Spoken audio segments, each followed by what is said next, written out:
Ready to start reversing the symptoms of prediabetes. It's not easy, but you're going to want to avoid these things right here. Now, if you stay with me for the next few minutes, we're going to break down the best habits you can use right now to start reversing completely these symptoms and why what they tell you to do in terms of breaking these habits usually doesn't work for the long term. If you're as busy and stressed out as I know you to be, then maybe you don't want to figure it out on your own. You'd rather just have it there physically so you can read it later. That's it. I want you to comment TWT. I'll go ahead and send you my 10 steps sustainable health guide. It's going to break down everything you got to do in terms of building the new habits, keeping them, and having them fit into your lifestyle like a glove so that there's never any more worry about how to get healthy, how to do it, and how to keep it going for the long run. If you don't know me, I'm Coach T, TWT Parts. I've been helping people just like you, busy as hell, overwhelmed, ready to get that lust for life back and be who they choose to be and keep it there. You know, I've been helping them for the last 7 years since 2016, and I'm here to help you do the same thing and keep it going so you don't ever have to think or worry about getting back healthy again. So when you come to my page, you watch this video, you're going to see everything here's going to give you at least one gem you can use right away to start applying to your life that you can make progress with in the moment. All right, let's get it popping.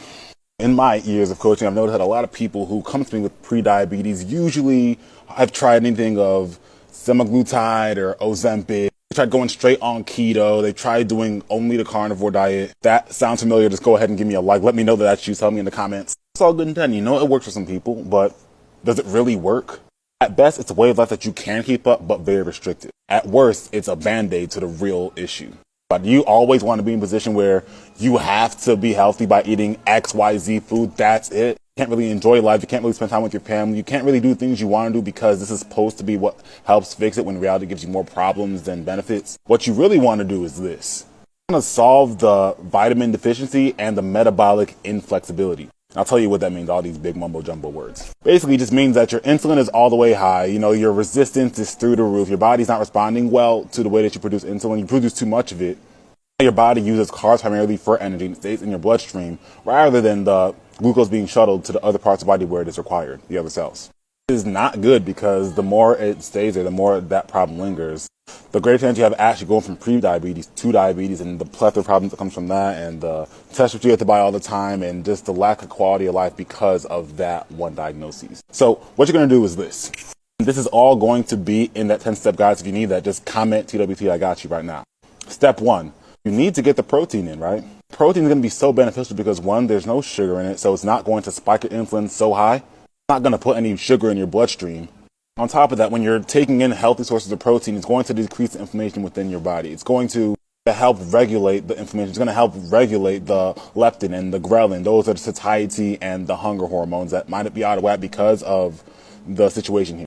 Saying eat like a bodybuilder, what I am saying is make sure that's at least 1 serving of protein in each meal. Typically, you want to go for whatever your body weight is. Have that in grams. Can't get that, then go maybe to 0.8. Meaning, if you weigh 200 pounds, 160 per day is pretty good. Healthy sources might be grass-fed beef, wild-caught fish, salmon, pasture-raised eggs. You want healthy, bioavailable sources of protein that's going to actually help you and fuel you from the inside out.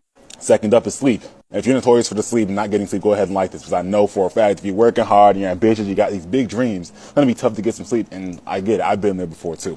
It's so important because when you're resting, your body is actually helping to recover your brain and your body. And so the more that you kind of push to the side, the more inflammation there is, the more your body feels that fight or flight, the more you're in that sympathetic state of mind, the more the cortisol is increased, which makes it very hard for your body to regulate the insulin and the leptin and the ghrelin, like I mentioned earlier. What does that mean? You're hungrier all the time. And even when you eat, you're not going to feel as satiated. So you're going to want to eat more and more and more. You're going to be more and more stressed out. It's one big cocktail of insufficient living. You don't want that. So what you're going to do to increase the sleep and to make it a better quality sleep is 1, have a bedtime you can rely on every single night when you go to sleep and wake up at the same exact time.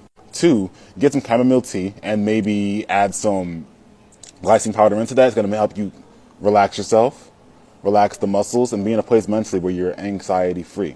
And 3, take some time to journal or meditate. Get all the thoughts out, all the emotions out that were plaguing throughout the day so you can go to sleep feeling rested. You're not having the plaque and the plagues of the day on you. You can just relax. 3rd and finally, you want to put a focus on resistance training. And again, no bodybuilder stuff, no crazy workouts, no Olympic craziness. We just want to focus on making sure our muscles are moving and getting stronger 3 to 4 times a week. Simple. It's at home. You can do a home workout, not too hard, 15, 20 minutes max. And then from there, you can build up if you want to. You can go to the gym maybe right after work, before work. You want to get up early. The point isn't that you want to spend the most time in there.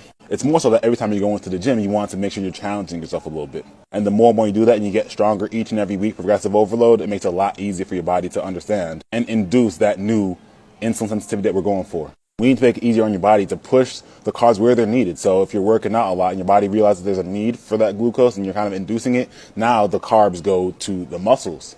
When you're not working out, the body will start to use fat as its energy source. And so the more you lift, the more you eat properly and induce these habits I mentioned to you today, it makes it a lot easier for your body to use carbs in a place where the body's eating the carbs, working out things that kind of break down the body physically.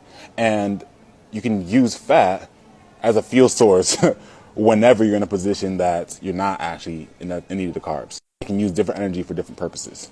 Listen this far, do not take it in vain. Use what I'm telling you right here because it's going to help you make that transition from the old lifestyle you've been living where you felt low and down and stressed and overwhelmed to a life with more vibrance where you feel the sunshine in every morning. You sleep like a newborn, you wake up, you feel virile. I've used these myself. My clients over the last 7 to 8 years have used the exact same tactics, the exact same habits to build up the life that they've always dreamed about, to build up the way they want to live and think and feel and experience the world around them with themselves and their family. So if you got to this point, you know that you're probably going to have to go ahead and put it into play. Now, if you need that guided hold, there's 7 more tips. There's 7 more tips I have that are going to help you create this lifestyle and get you on that track. If you want that, if you need it to make that change, just go ahead and comment TWT. Comment TWT. I'll go ahead and get to you right away. And you can get this show started right now and